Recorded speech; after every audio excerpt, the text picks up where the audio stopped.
Hello, everyone, and welcome back to the Common Sense Crypto channel. As with you always, this is Rich doing another video today on XRP. So I hope you're all having a wonderful day today, wherever you are in this great world. We're gonna talk about XRP. And I gotta start with this from King Karan. In crypto, you have to be delusional to succeed. Everyone calls you crazy because you are obsessed with it. Once it all pays off, they all want to be you, but they have no clue about the sacrifices you made. You know, everybody thinks crypto is a get-rich-quick scheme. Like, you enter the space on Monday, and by Friday, you're walking away a multimillionaire. Most people will never understand what you went through. If you've been holding crypto throughout this previous bear market to get to where we are today, let me tell you something. We've been through it all. And when you talk to people about crypto, they never want to hear about it.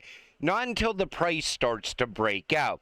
All of a sudden, when a cryptocurrency turns green and starts showing up with massive green candles, then everybody wants in. But when you're talking about it at the best time for them to invest, nobody wants to hear about it.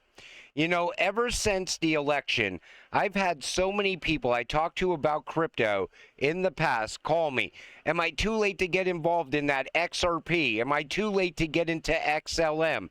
It's like, the price is still dirt cheap now, but why didn't you take my advice 6 months ago when the price of XRP was sitting at 50 cents?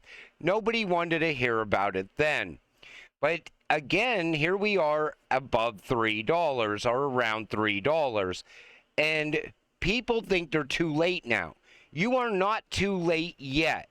In fact, you won't be too late until the institutional money gets here. You're still lucky to be buying at the price point we are at today. Because once this cryptocurrency breaks out, it's going to move violently to the upside. We are going to see massive green candles. Rumors suggest Ripple working with Swiss Bank on tokenization using XRP. So now all of a sudden they write articles based on rumors. You know, I would not be surprised that the Swiss Bank is working with Ripple. I'm sure if I went and I did a little bit of research, I could show ties between Ripple and the Swiss Bank. But why do people have to create rumors? It's just like people saying, rumor is BlackRock's filing for an XRP ETF later today. It's like, okay, we get it. You're just making stuff up at this point. You know, and that confuses a lot of people as well. And this comes from Easy A. A bit more on the thesis I'm developing and why. Store of value coin for generational wealth. Don't want to sell this. Stablecoin for payments, so we don't need to sell the above. Utility tokens for using the blockchain. Shouldn't store value, but should be neutral. The thing is, we are holding a store of value cryptocurrency when we're holding XRP. Stablecoins, that's more like RLUSD. But the difference with XRP is it's also a utility token. It's going to be utilized in the real world for cross-border payments, domestic payments, micropayments, moving tokenized assets from point A to point B. So we're essentially holding a better version of Bitcoin. And even Grayscale and Artemis classified XRP as a store of value as well. You know what's going to be great about XRP? When it's sitting at a very high price and it's no longer volatile. In other words, you won't be getting those huge price swings like 30, 60 cents. In the future, it's going to be $5 or $10 price movements on XRP. Then later, most likely it'll be moving by a couple of $100. But once it gets to a specific price point, I think it's going to stabilize because it's going to be moving money nonstop. And even if, as it's moving money, when people are selling, it's not going to matter with the price of XRP like it does today, because it's going to be running on actual value. The reason that Bitcoin is so volatile is because it's propped up by fake tether. So when one of these big bag holders offloads some of their Bitcoin, right away the price moves because it's not held up by actual value. The future is being built right now on XRP. Now, they also talk about Solana. The biggest problem with Solana being part of the future, being utilized, is it always has downtime. It is not consistent. It hasn't been as battle tested as the XRP ledger as well. But take a listen to this. For example, let's pick the two that I don't remember whether it was Tillman or Andrew mentioned. So two of the coins that are on there are XRP and Solana. XRP and Solana and a bunch of others are vying to be the base layer to support new transaction modalities. Now, boy, does that sound geeky. But the fact is that the way exchanges work and the way money moves when it is right now, everything is centralized exchanges. Everything is done via proprietary systems. Both XRP more in payments and Solana more in trading are vying to be part of a newer globalized infrastructure. If those things take form, so if Solana broadens beyond memes to trading of everything, then it's going to be worth a shit ton more than it is today. The total addressable market for providing that as a base layer is significant. The same thing with XRP with regard to payments and Swift. And if XRP underlies the stable coins that are become, if basically not just RLUSD, but if Chase coin and JP Morgan coin all use the XRP ledger, then it will have value. If it doesn't, it won't. And so it really becomes a question of that word that I think it was Andrew that used, which is utility. If they have utility, they will be worth more. Elsewise on the screen, and of course you could mention Ether in the same thing in terms of tokenization. And so, that. The part that they're always missing when they talk about Solana becoming the new, a major part of the new financial system, and when they talk about Solana possibly taking the place of XRP, the part that they miss the most is the fact that Ripple already has the payment rails in place all around the globe. Plus, they have the patents on the RippleNet technology. Solana has not been out there putting the rails in place for over the past decade. Also, you don't hear about the World Bank, the World Economic Forum, the BIS, the ECB, and so on. You don't hear them citing Solana. No, they cite RippleNet and Ripple Technology and XRP. There's no way that XRP does not move the world's money. This has been by design for years now. Everything that we see for RippleNet and XRP, it was designed from day one. Everybody else is just trying to play catch up. And the problem is, it's almost go time now. You don't have 10 years to put a whole new system in place. You don't have 10 years to put all the rails in place that Ripple already has. And this comes from Black Swan Capitalist. It doesn't matter if Bitcoin or Ethereum try to monopolize the market. Their systems are Ponzi schemes built on speculation. When they break, XRP will dominate global finance. I've covered this from every angle. At the end, XRP wins. That's not opinion, that's fact. There is no replacing XRP. That's what it comes down to. XRP was deemed the future long before any of us even got into crypto. And this comes from Flare, a breakthrough for XRP5 powered by Flare.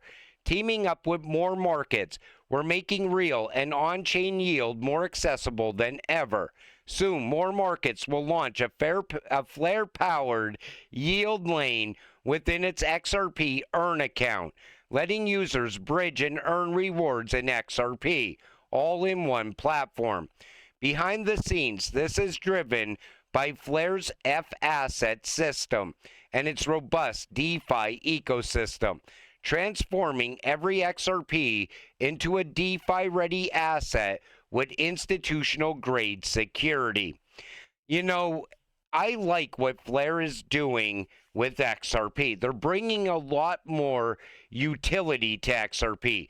They're also bringing ways for us to get passive income. And there's going to be risk-free ways to earn passive income in the very near future. And that's why I always told people, you know, everybody wants to rush to sell their crypto in this cycle. Why not borrow against your crypto and then put your crypto to work for you to pay back the loan? That's the better option. Then you're not even on the hook for any of the taxes. Plus, after you pay back the loan, you're still getting that passive income month over month. You could reinvest some of that passive income. You can build an empire around crypto now.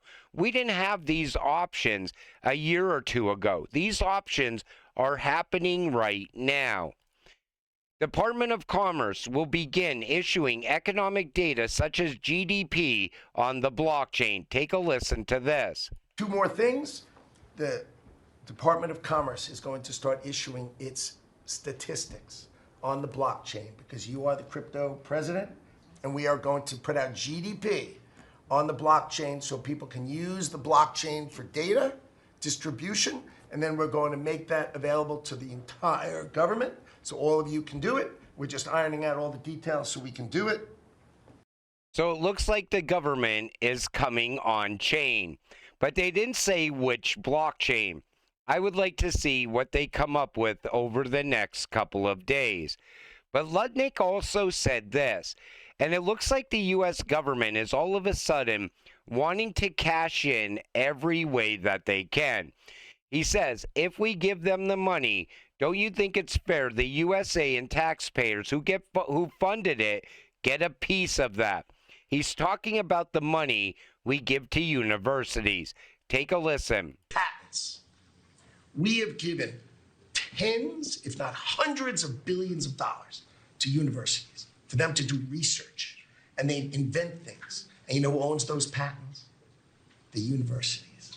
So we are going to make a deal with them all, which is if we give them the money, don't you think it's fair that the United States of America and the taxpayers who funded it get a piece of that, right? So we wrote a letter to Harvard, so Linda and I working together.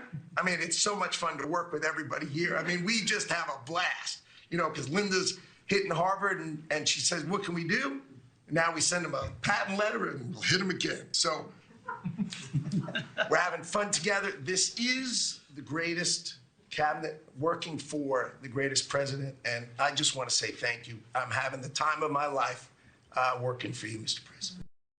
I can't believe this should have been done years ago. We spend billions upon billions of dollars at these universities, and they continue to cash in every possible way they can.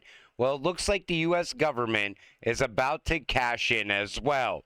I want to see where this goes from here also. And I talked about this a little bit the other day. So Blue Hawk Legend said, so everyone will be rich. I guess robots will be working for us then, because nobody would want to work. At that point in humanity, what's the point of money then? If we don't work and everybody is rich, making the same amount, we won't need money in any form. It's Elon Musk talking about this universal high income, not merely basic income. But the part he's not telling people is it's going to be based on your social credit score. It's also going to be based on your skill level. And I think a lot of people are misunderstanding what Elon Musk is saying here. And this sounds great. People would sign up for universal basic high income or universal high income. But if it's basic income, nobody's going to want it because they're going to be like, well, I can't live on that. I need more. But the problem is they're hyping this up because they can, thanks to AI. AI is the excuse to get people put on to a universal basic income system. And the path that we're on with this, I think people are misunderstanding it. You're going to have that digital ID tied to this. You're also most likely going to have to tie your DNA to this to prove that you're a human, like we see with what's happening on the XRP ledger as well. But I don't think XRP holders are going to have to worry about this in any way. We are going to be long retired off of the robot money, which is XRP. And I think we're going to be transacting on a totally different system than the universal high income system or universal basic income system that they're already planning out. We will be transacting on a parallel system because we were smart enough early on to invest into this cryptocurrency. And the person that invests today, tomorrow, the next day, they're still early compared to where this is going. This is a cryptocurrency that if you come up with the right game plan, you can build an empire off of it because you will never have to sell it. So as it continues to go higher and higher in price, your passive income is just going to go higher and higher as well. And it's all coming together right now. You know, when I first got into crypto, I remember back then, everybody that was in the XRP community always said, never sell your XRP. Become your own bank. What's Ripple doing? They're looking to get that bank charter. That's going to align Ripple as a central bank. They will have the ability to become the new central bank. What would XRP holders be? We would be the bank branches. I'm telling you, this is a once-in-a-lifetime opportunity. Don't focus on the price of today. Worry about where this goes from here. Because if you zoom out and take a look at the big picture here, it ends with you being financially free, getting generational wealth. But until it happens, stay patient, stay positive, and let's get rich together. With that said, I'm going to wrap up this video. I want to thank you all for watching. I appreciate all of you. I'll see you in the next one. Have a great night.